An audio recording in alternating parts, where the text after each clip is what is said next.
So finally, another class deep dive, and this time we're going to focus on the Inox Brute, specifically a very fun, high damage, high mobility build, and going away from the tank build. We're going to jump into the cards, items, and general strategy, but before we jump into that, remember, like and subscribe. The Inox Brute was picked by the Patreon poll. I did put 3 locked classes into the next poll, so we might see some spicy things for the next one. Spicy. Yeah! So let's get into the Brute. So you want to play the Brute. He is very durable and strong, and is a good tank. He has a high health, sand side's 10. He has strong mobility and has some pushes and multi-attacks.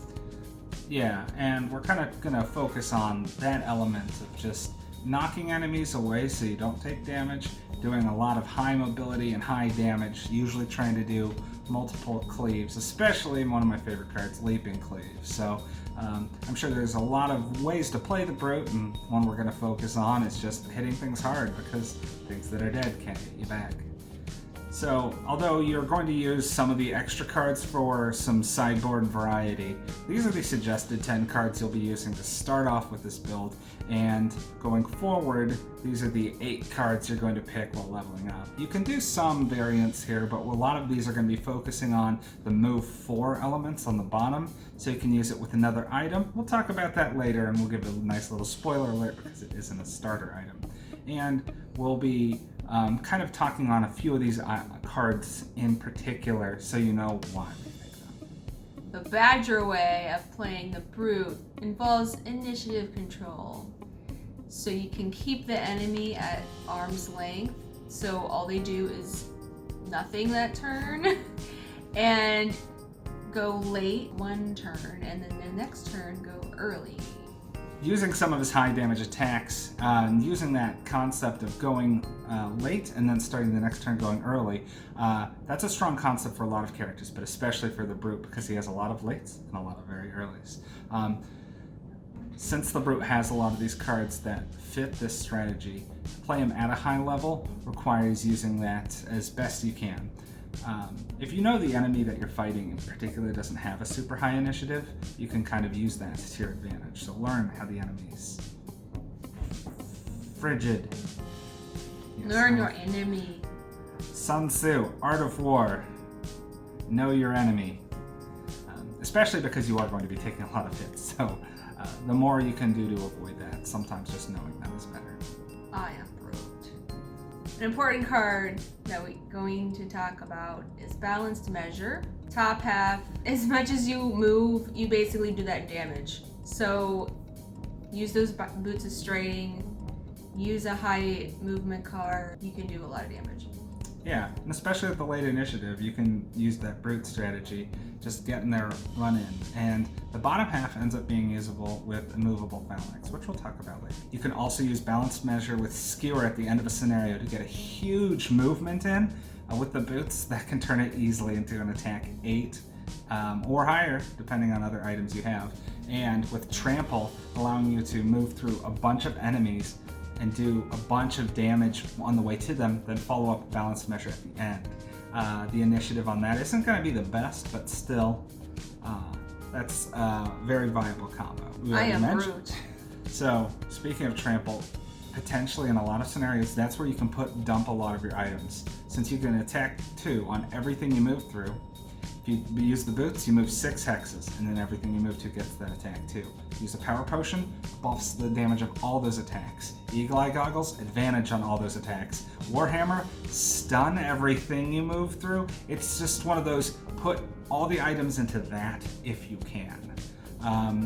And of course, you can always buff that with another card after doing your big movement, and that's if you want to use a different helm other than Eagle Eyes, and that's what we suggest. We've got an alternative.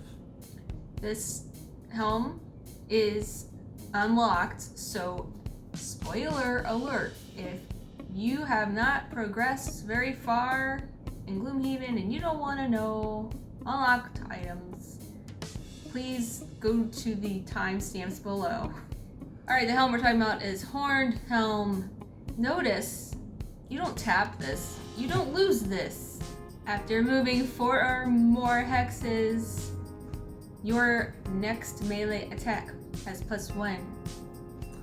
Yeah, and given that you have a nice move, non-loss move 4 to start off and a couple of loss move 4s, you can actually pull another non-loss move 4 on level 2 and then another one later. So you're going to be actually popping this up later. And since a lot of them are move 3, it's very easy to do a cheap enhancement to move those 3s to 4s to pair it with this to not only give you way more mobility, but that enhancement is basically like +1 move, +1 attack, all on just a nice 30 gold enhancement.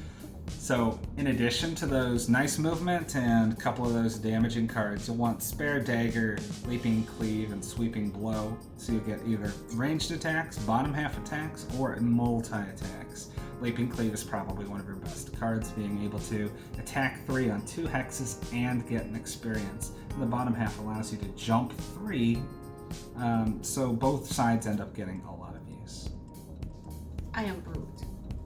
So we're moving on to the higher level cards, levels above 1. So we're gonna go through each one of our choices per level. And level 2, we pick Fatal Advance. Top half is straight up kill an adjacent normal enemy. 2 experience. Lose it. That's pretty solid. It's a pretty good to just use on the last room if you just need to remove a particularly annoying enemy or get some experience. The bottom half is the main reason we're picking it, while still having a pretty useful top half. Well, yeah, if it has shield or something, Yeah, I was thinking like high-level flame demons. We actually just did a scenario last week on the online campaign where it would have been really nice to just please remove that flame demon, especially we were playing advanced level, so it had high shield, high retaliate. You don't have to worry about either of those. Yeah, the bottom half is a nice move 4, which pairs with your other things. Yeah, it just synergizes very well. The level 3 card we choose is Brute Force. Yes. It's in the name. And the top half is attack 2 in an arc, and then you muddle them. And you get experience. It's pretty good. It's a pretty solid attack. It's a direct upgrade from Sweeping Blow. Let's probably get rid of that and put it with this. Bottom half is move 2, shield yourself 1. Another reason you can just get rid of Shield Bash either now or later. Depends on how you're playing, but being able to move and shield is incredibly significant. Shield Bash does have a really good initiative. Move, shield self, hard to complain about it. In the 4th round, Rage Badger Gaming picks Unstoppable Charge. Boo. Oh. Top half is attack 5. Get an experience. That's really good. Yeah. It's really nothing direct. It's super late initiative, high attack. Bottom half is a loss, move 4, and stun all adjacent enemies. Towards the end of a scenario, another thing you can pair balanced measure with. This time you can move into this position where you don't need to worry about reprisal. And level 5 pick is Whirlwind. Top half is a loss, attack 4.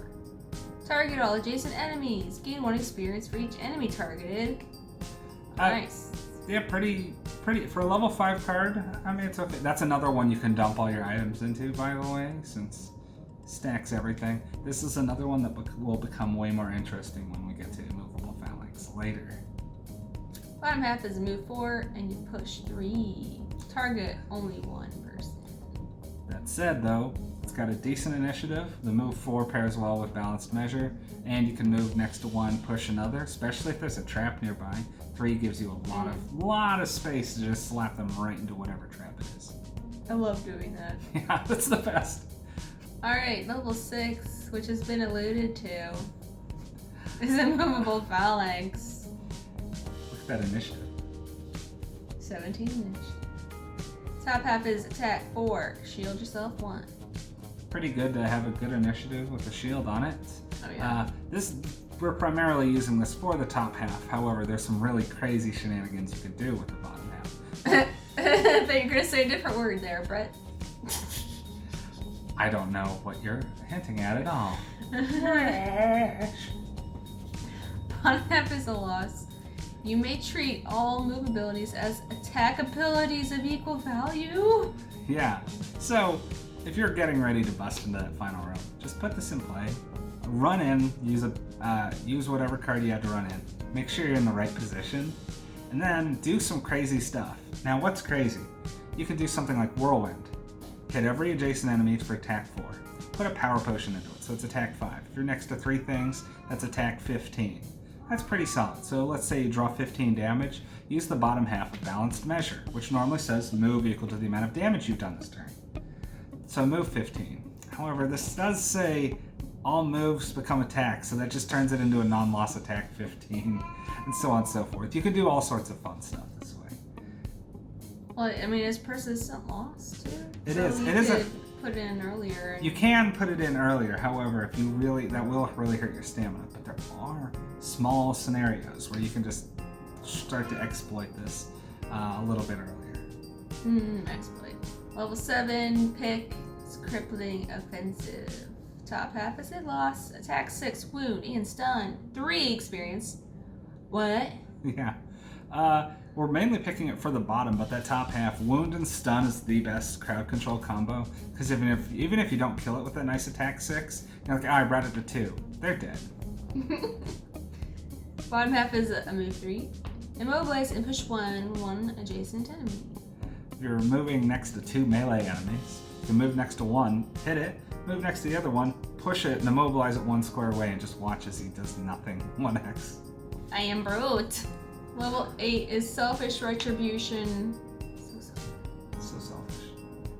Top half is a loss. Move 1, loot 2, which is cool. It's all right. It's a loss. That's sad. Yeah, it's a loot 2 for the brute though. But the initiative's good and the bottom half is great. Yeah, 12 initiative, super fast.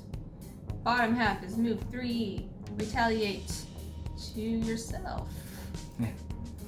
The cool part is this allows you to reposition, and I'm normally not a huge fan of retaliate, but with a good initiative built in and good movement built in and retaliate 2 non-loss, it just ends up being a very good pick regardless. Allows you to put some extra damage. If you don't kill an enemy, you might be able to finish them off with retaliate. And our level 9 pick is King of the Hill, which is this decent show. Yeah, decent. Top half is a loss. Attack 6, push 1. Target all adjacent enemies. Gain 1 experience for each enemy targeted. If the experience matters on a level 9 card. Ah. Yeah, so that's a mega loss. You can eventually clear out whole rooms of enemies right next to you. They have to be grouped up though, so you might be in an unfortunate situation. Luckily, I'll have 26 health at that level. So. Yeah, why is there an experience on a level 9 card? Because there's some objectives that say gain. Like battle goals? Yeah, or... battle goals that say gain 13 experience. Or I more. see. Yeah. Bottom half. You finally get a heal at level 9. There are other heals, I just didn't pick them. I see. The bottom half's really good though. Heal 5 self is pretty strong. Especially on the bottom, so you can just heal yourself for 5, then keep going attacking, and just, I mean, it's pretty solid. Baby Groot. And now it's perk time. Yeah. So, try to avoid the rolling modifiers on the brute. I don't like the brute's perk selection. He doesn't have a way to get rid of all those +0s, and he's got a crap ton of rolling modifiers, especially the traps like Pierce 3, which you will rarely draw when you actually need it, so it's usually just a waste of a perk. First order of business is always that ignore it. Negative item effects and adds a +1, so it's better than the crack right there. You can add the get rid of all the negative cards, and then start adding the +3, the +1s to make your deck as optimal as possible. The rolling into a bonus target seemed amazing at first, but there were very few situations where it ended up paying off. Go for rolling disarms, go for rolling stuns, and try to get as advantage in other ways as you can, because you're going to have a very fat attack modifier deck and not a lot of ways to dig through it. So maybe just focus on those multi-attacks and draw a lot of cards. And now, our picks for how to enhance your cards. We would add Jump to Whirlwind. Yeah, there's a couple of cards. Jump to any of your cards that have movement 4, Whirlwind in particular, or even Grab and Go. Since you don't have you're not going to be picking the Winged Boots, and you have very little jump otherwise, these are a couple of good picks.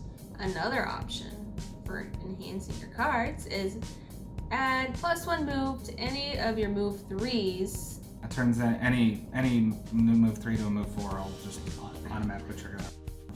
And you'll want that for extra damage. Also, for extra damage, you can enhance some of your area of effect cards, like Leaping Cleave, to target another hex, or even straight up improving the damage on your area of effect cards. Some of your strongest cards don't end up having pips, like Balanced Measure. There's nothing on it to enhance, sadly, but you can enhance some of your strong level 1 cards for cheap, like as I mentioned, Leaping Cleave, and of course, Spare Dagger. So if you ever really want to weigh in and say, man, I really want a guide for this, hit us up on Patreon, vote in the polls, and we will do them. Like and subscribe. Thanks for watching.